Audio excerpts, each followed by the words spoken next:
മൊഹസിൻ എന്ന ഞാൻ കേരള നിയമസഭയിലെ അംഗത്വം വഹിക്കുന്നതിന് ഒരു സ്ഥാനാർത്ഥിയായി നാമനിർദ്ദേശം ചെയ്യപ്പെട്ടിരിക്കുന്നതിനാൽ നിയമമനുസരിച്ച് സ്ഥാപിതമായിട്ടുള്ള ഇന്ത്യൻ ഭരണഘടനയോട് ഞാൻ യഥാർത്ഥമായ വിശ്വാസവും കൂറും പുലർത്തുമെന്നും ഇന്ത്യയുടെ പരമാധികാരവും അഖണ്ഡതയും ഞാൻ നിലനിർത്തുമെന്നും ഭയഭക്തി പുരസ്സരം ദൃഢപ്രതിജ്ഞ ചെയ്യുന്നു.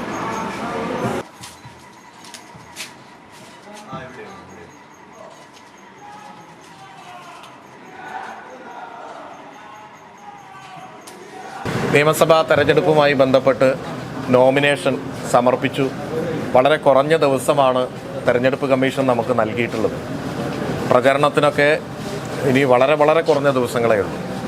എങ്കിലും ഇടതുപക്ഷ ജനാധിപത്യ മുന്നണിയെ സംബന്ധിച്ചിടത്തോളം വലിയ പ്രതീക്ഷയിലാണ്. ജനങ്ങളുടെ ഇടയിൽ കഴിഞ്ഞ 10 വർഷക്കാലം വ്യക്തിപരമായിട്ട് ഞാനുണ്ടായിട്ടുണ്ട്.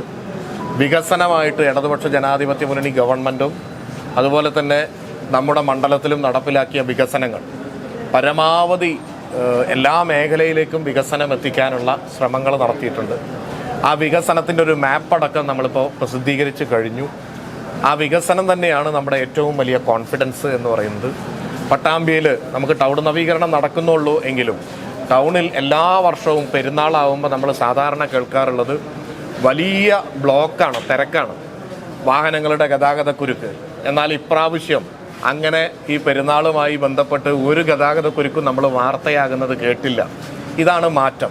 ഓരോ മേഖലയിലും അടിസ്ഥാനപരമായ പ്രശ്നങ്ങൾ പരിഹരിക്കാൻ വളരെ ശാസ്ത്രീയമായി പദ്ധതികൾ ആവിഷ്കരിച്ച് എന്ത് പ്രതിസന്ധി ഉണ്ടെങ്കിലും അത് തരണം ചെയ്ത് പൂർത്തീകരിക്കുന്ന ഒരു പ്രവണതയാണ് പട്ടാമ്പി നടത്തിയിട്ടുള്ളത്. അതിന് അംഗീകാരം കിട്ടുമെന്നാണ് കരുതുന്നത്. അതുപോലെ തന്നെ ചികിത്സാ സഹായമടക്കം മുഖ്യമന്ത്രിയുടെ ദുരിതാശ്വാസ നിധിയിൽ 10-12 കോടിയോളം രൂപ വിവിധ ചികിത്സാ സഹായങ്ങളായിട്ട് ഈ മണ്ഡലത്തിലെ ജനങ്ങൾക്ക് ലഭ്യമാക്കിയിട്ടുണ്ട്. ക്ഷേമ പ്രവർത്തനങ്ങൾ ഗവൺമെൻറ് നടപ്പിലാക്കുന്ന സാമൂഹ്യക്ഷേമ പെൻഷൻ അടക്കം ലൈഫ് ഭവന പദ്ധതി അടക്കമുള്ളത് ജനങ്ങളുടെ ജീവിതത്തിൽ വലിയ മാറ്റം ഉണ്ടാക്കിയിട്ടുണ്ട്. പട്ടാമ്പി മണ്ഡലത്തിൽ നിരവധിയായിട്ടുള്ള പട്ടയ പ്രശ്നങ്ങൾ ഉണ്ടായിരുന്നു. അത് പരിഹരിക്കാൻ കഴിഞ്ഞു എന്നത് ആത്മാഭിമാനത്തോടെ നിൽക്കുന്ന. ഇനി 1-2 പ്രധാനപ്പെട്ട റവന്യൂ വകുപ്പ് അല്ലാത്ത വകുപ്പുകളുടെ സ്ഥലം കൈമാറുന്നതുമായി ബന്ധപ്പെട്ട് ഉള്ള 2 പട്ടയ പ്രശ്നങ്ങളാണ്. അതും പരിഹാരത്തിൻ്റെ അവസാന ഘട്ടത്തിൽ കിടക്കുകയാണ്.